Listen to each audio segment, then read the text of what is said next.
Another double feature. Yep. In which so far man. it's starting out significantly better than the last one that we did. It sure is. I don't know what you're talking about, dude. Identical was great. I know, time has really been on that movie's side. What were we thinking? The movie's like wine. At first you don't like it. Then when you think about it and you get much older, 2 weeks older, it's a great movie. It's a wonderful. We were actually in a really good movie. We just got out of the Boxtrolls. The second best troll movie I've ever seen. No, I will say that it's the best troll movie since Troll 2. You and your Troll 2.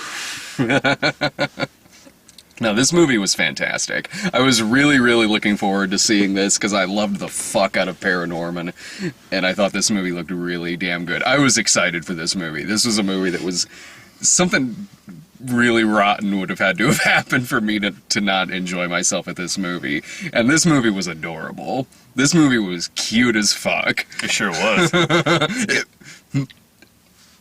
Go ahead. I'm all... Oh. They're cute. They're just really cute, bro. They're extremely cute, bro. Don't look at me. Don't look at me. Don't look at me, bro. Don't look at me, bro. I need to do some push-ups, man. So it's all about the Boxtrolls who live in their little... Well, they don't live in the box, but they go around in their boxes, and when they get scared, they hide in their boxes like turtles, you know, they go inside of their boxes, and they're all named after what's on their box. Whatever design is on the box. So the main kid in the movie, who was taken as a child... And he lives with the Boxtrolls. He's raised by the Boxtrolls. He's lived with them for about a decade. So he, by effect, is one of the Boxtrolls. He's one of them. And his name is Eggs, because his box has eggs on it. And his father figure of the Boxtrolls is named Fish, because he's got a fish on it. There's one that's called, like, Oil Can. There's one that's called, like, Shoes. You know, stuff like that. There's Sweets. Sweets. There's Sweets. And they all speak in, like... gibberish, like, you know, like stereotypical, like, troll speak and stuff like that.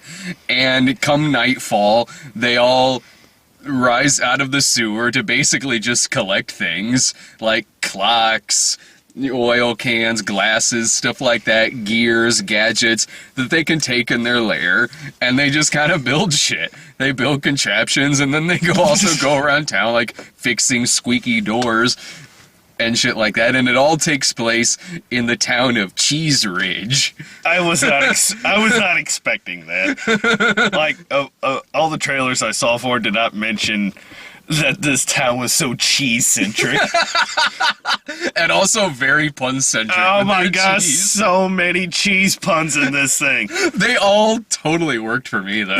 I know they did. It says, the town of Cheese Ridge. A Gouda place to live. Man. What about the best one in the movie? The best one in the movie actually got a rim shot on it. Literally. It got me. It gave me the biggest laugh in the movie. It got me, too. They were talking, geez, what were they talking about? The inventor? She was asking him where, because, he was asking her where, the villain's thing. Where the villain's hideout was. And there's a street. It's called Milk Street. Oh, no. You see, he lives on Curd Street. Curd Street. And it shows Eggs, and Eggs is like, well, how do you get to Curd Street? And it pans back out, and you see, like, this little street sign that says Milk Street. And the girl points to it, and it says, Milk Street turns into Curd. That's the joke. But you hear, badoops. It pans over. And it pans over to, like, this big fat dude has, like, one of those one-man band old-school contraptions, like a bass drum, a cymbal. Like, when he walks, he hits the bass drum, and he has, like, an accordion and all that other crap on him. He's the one who did the rim shot. And so, the movie, like Paranorman, the movies, it's also got a fuckload of real moments in it. Like, stuff that'll, like, really tug at you quite a bit, and it's also got some darkness to it. It's got a lot of emotion in the film, because as you see that the movie has been going for about 10 years, the events at the beginning of the movie, the town doesn't like the Boxtrolls very much because they think that they feed on children bones and they live in like rivers of blood and shit like that. This is all largely because the villain in the movie wants to be one of the elite members of this society. One of the white hats. One of the white hats that samples cheeses and all of this stuff. And so he's basically really villainized the Boxtrolls so he can spend all this time collecting all the Boxtrolls and destroying them. And that way they'll be pretty much obligated to make him a white hat, which is like top tier of this society. And then as the trolls, they live in this underground cavern, and they have lighting up that makes it look like the stars. And whenever they get captured, one of them gets captured, they all kind of just deal with it. They all kind of just go on with their lives. And it starts getting pretty real when it shows that over time, you know, these things they're not reproducing. They are dying out. When more of them get taken, they all sleep together with their boxes all stacked up in this cube, and it shows this kind of montage where over the next 10 years, it's all dying down, down, and down until there's maybe like a dozen or so left. And then Fish, the one who is pretty much raised eggs, he gets taken, and it isn't until that point when Eggs is like, we should really fucking do something about this. We should probably stop hiding, you guys. So he makes it up into the real world and makes friends with this little girl who's the daughter of the head white hat in the movie. So she's kind of teaching him to infiltrate the snooty society. And this part's amazing. I goddamn love it. Love it when the snooty British characters have something improper happen to them because their reactions are always the same, and it's always so goddamn funny. Like, of course, Eggs doesn't really know the intricacies. He's been raised eating bugs. He's been raised eating bugs, right? He's been raised in Troll. He doesn't know the social intricacies of the above world. So the girl is explaining to him, like, you need to look the person in the eye and shake your hands. He was yeah, like that, because he did exactly what she asked. So she was teaching him, you know, niceties, shake your hand, say it's a pleasure to meet you, even if it's not. So he shakes the guy's hand, and he literally says, it's a pleasure to meet you, even if this isn't true. Even if this isn't true. And then when it's a woman, you kiss her hand. So he does, but the woman's just gonna like that. And so he does it again.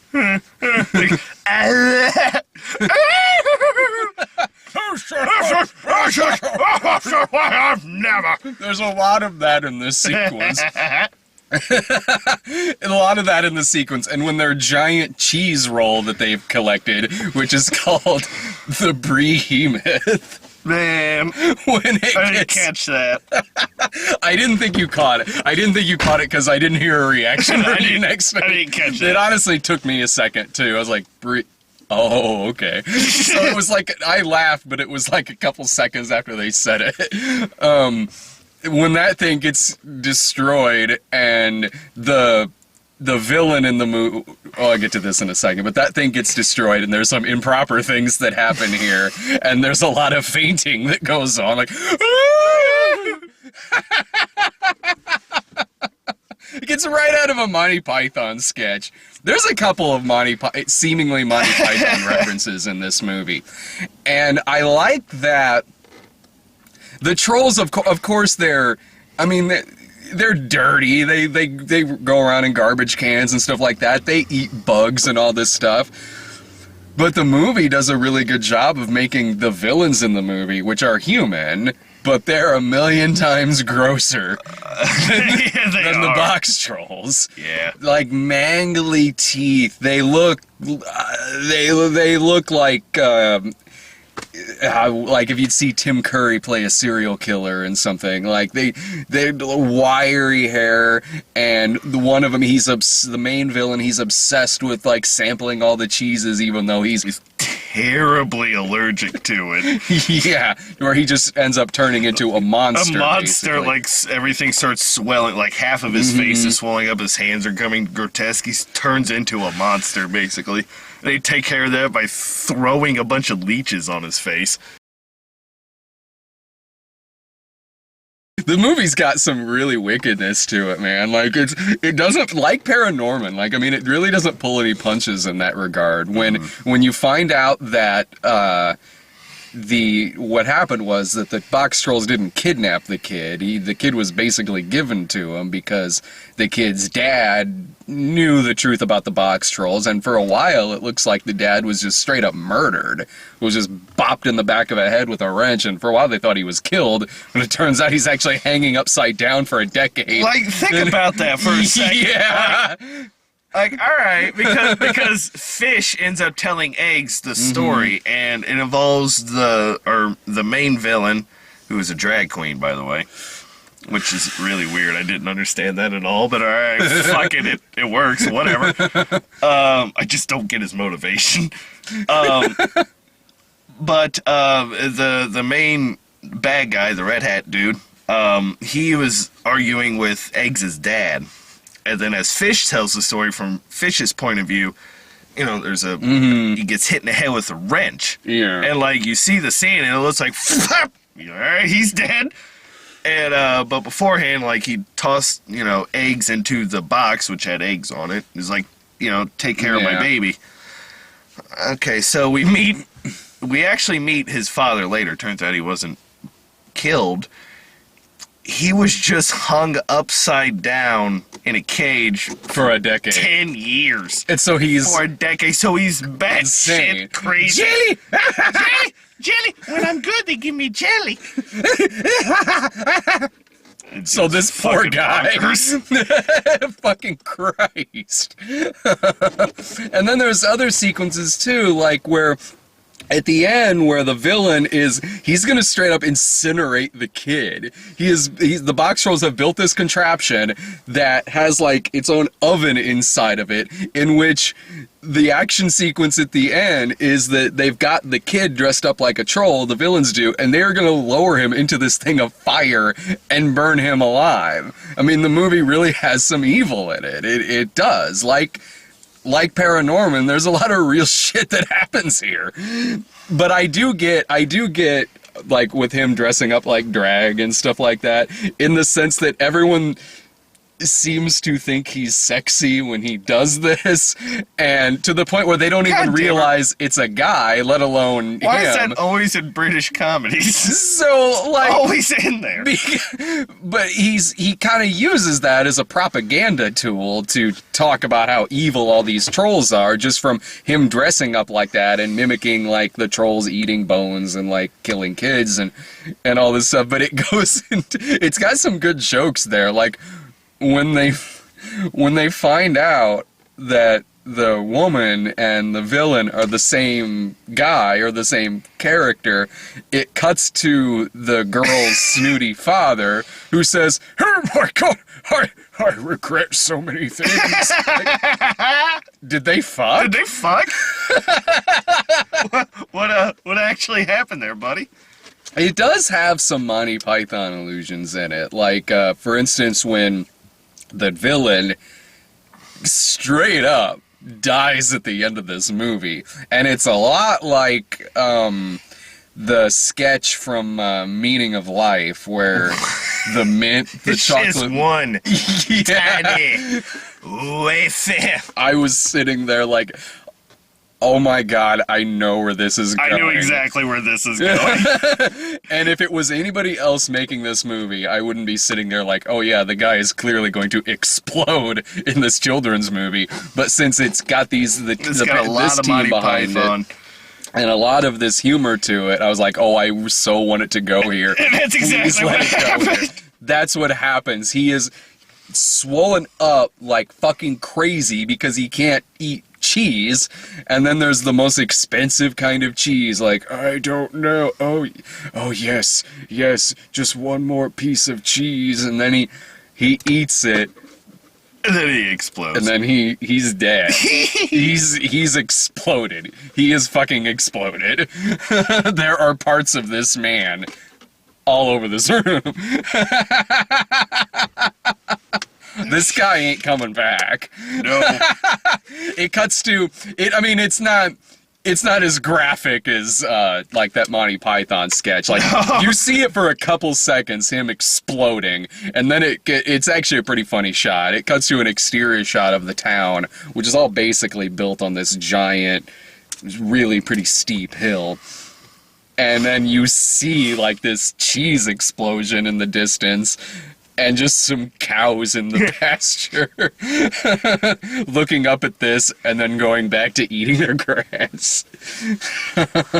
Dude exploded. That's so funny. That's how the villain died in this movie. Is he exploded because he's allergic to cheese. I laughed my ass off. Towards the beginning of the movie, it was really, I mean, it was reminding me a lot of, in terms of its tone, like, because there's not a lot of, in the first maybe 15 or so minutes, there's not a lot of, like, English dialogue. There's a lot of... No, there's a lot of the... Oh, yeah. There's a lot of the goblin talk. Because I noticed that the tone that is set at the beginning, there's the dialect, the dialogue to, set everything up. Then after that,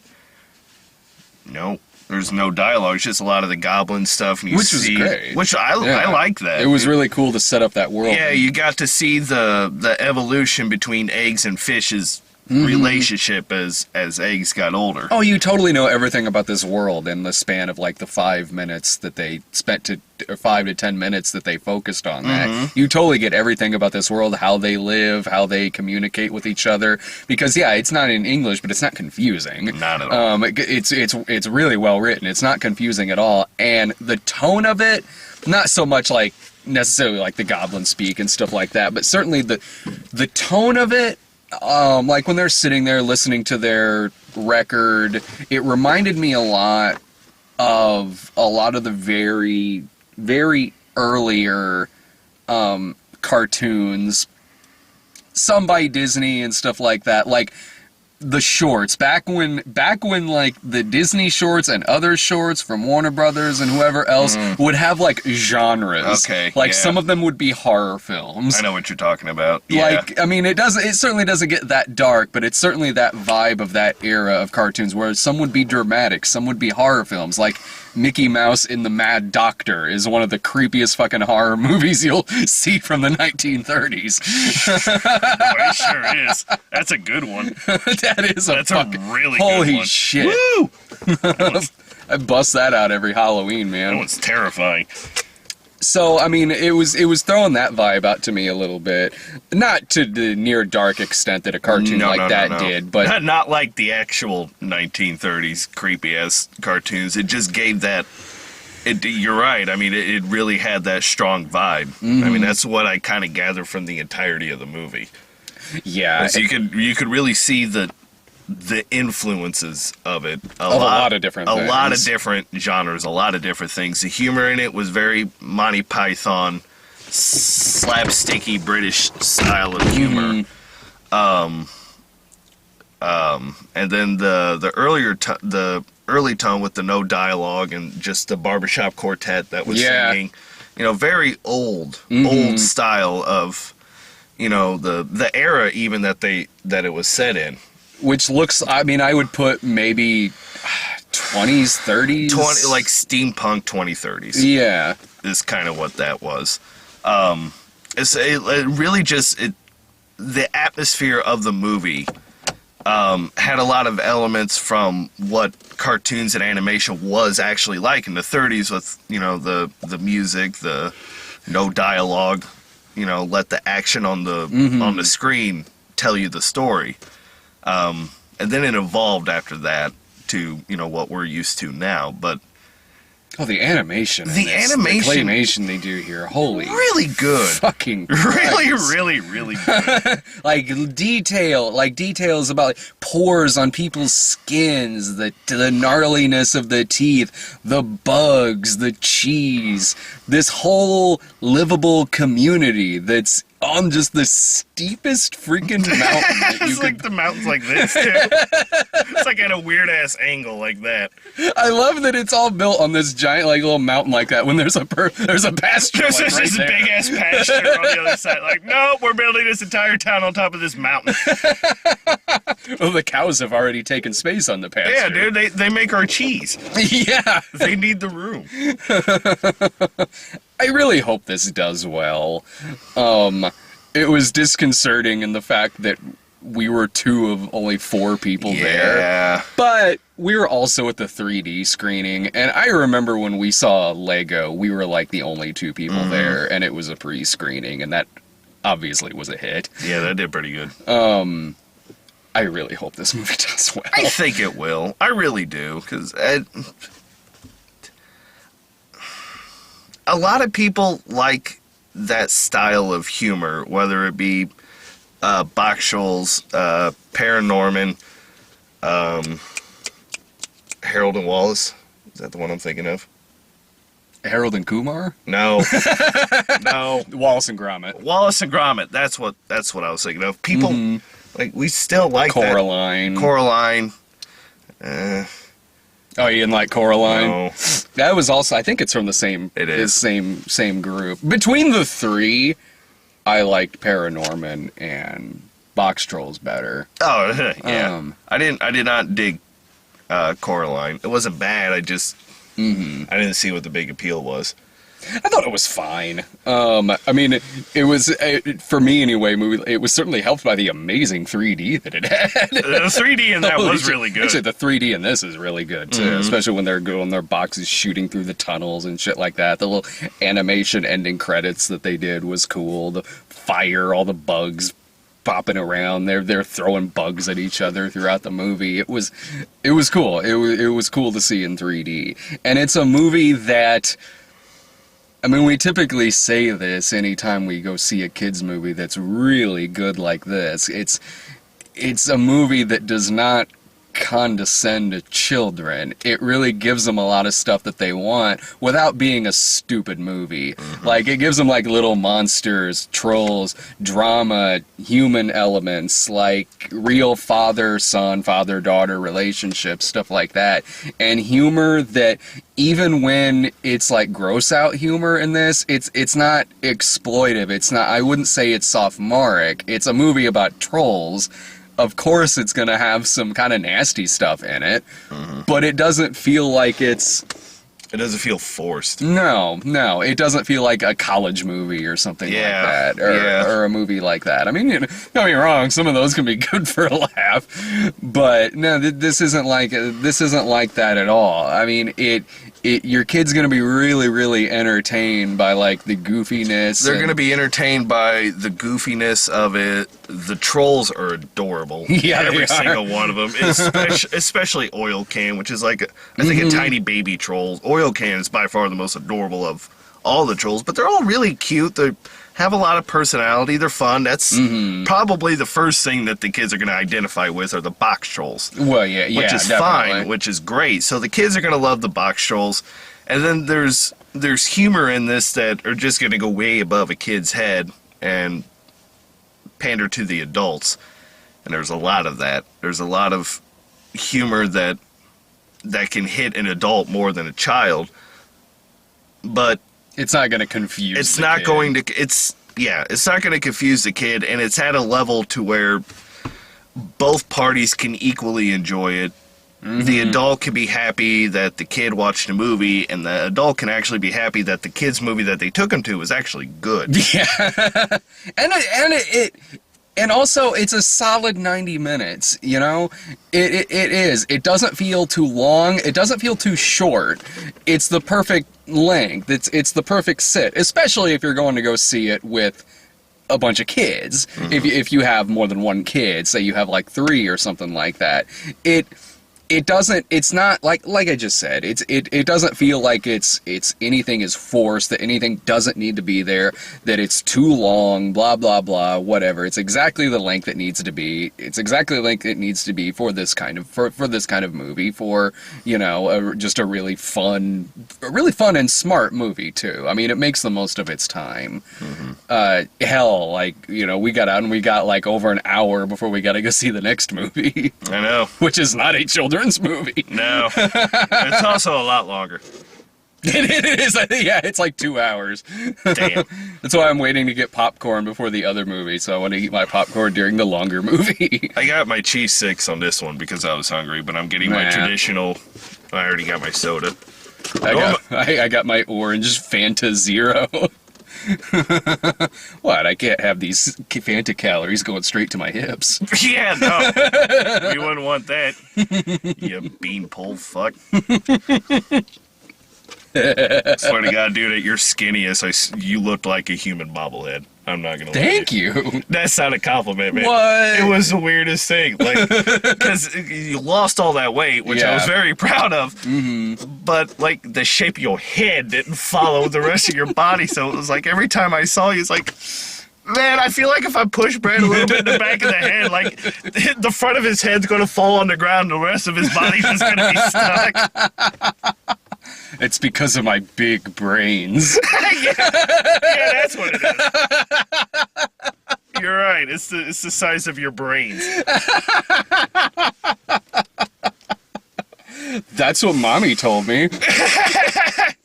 Look, I'm not going to argue with Mommy. Yeah, I had to put on like a few extra pounds after I lost all the weight. So at least I can be proportionally alright. I had the same problem when I was fat.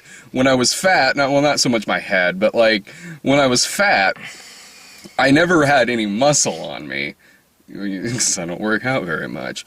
I never had any muscle on me, so really my arms were about the same that they are now, kind of, like skinny arms, but I was a fat guy. I looked stupid. I looked like a character from the fucking movie we went to go see. You kind of did, with the long, straggly arms and the weird oblong-shaped chest and stomach. Yeah, you kind of did.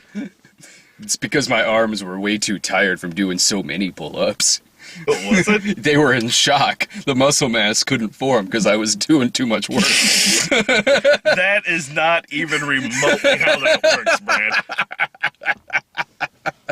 Daddy told me that. Your daddy was wrong. You call my dad a liar, bro? I'm calling him an over-exaggerator, bro. Never call your pops a liar, bro. It's against the bro code. Yeah. Never insult another bro's pops. But I'd recommend this as a full price movie. As a total full price movie. Go see this in the theaters. You will not regret it. It's fun. It's cute. It's funny. It's really funny. The atmosphere in it is good. The story that they tell is good. There's a lot of emotion. There's not that typical.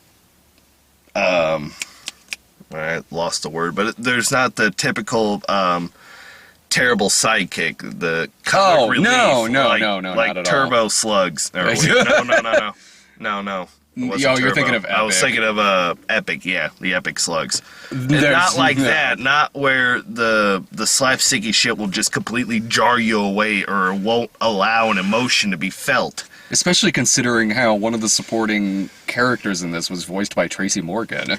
Yeah. Which I didn't know until the end. I did not know credits. until the credits. I like seeing Steve Blum up there. Love seeing that man get some work. Yeah, D. Bradley Baker. I saw him up there too. I like seeing those guys get some work.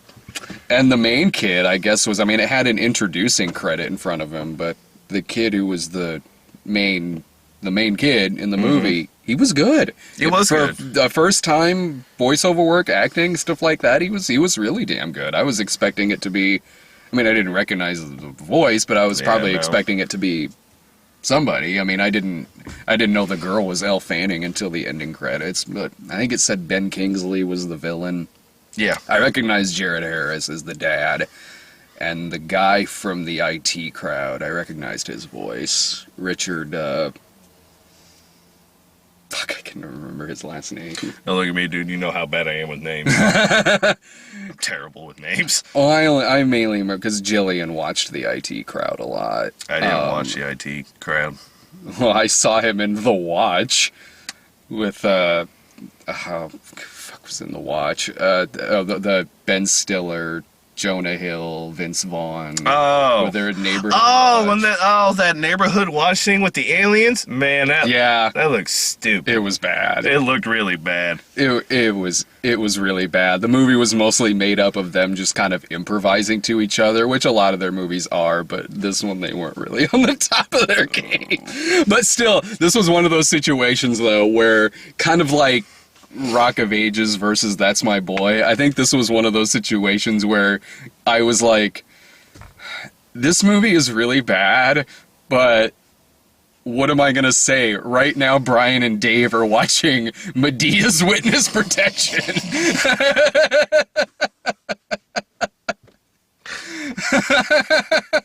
Like, really? Like, I'm gonna be like, oh god, you guys, wait till you hear about this.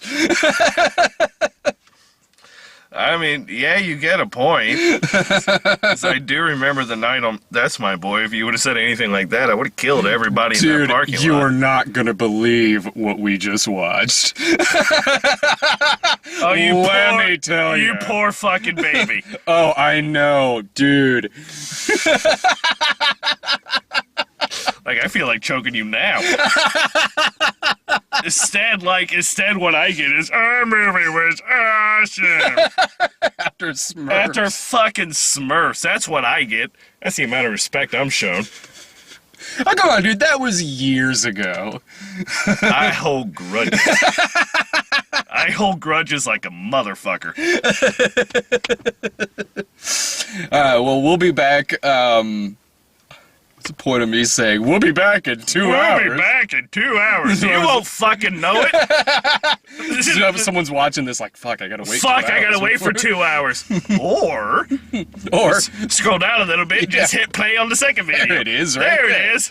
It only took an hour and a half. They lied to me. Movie's really short. This movie's really short. See ya.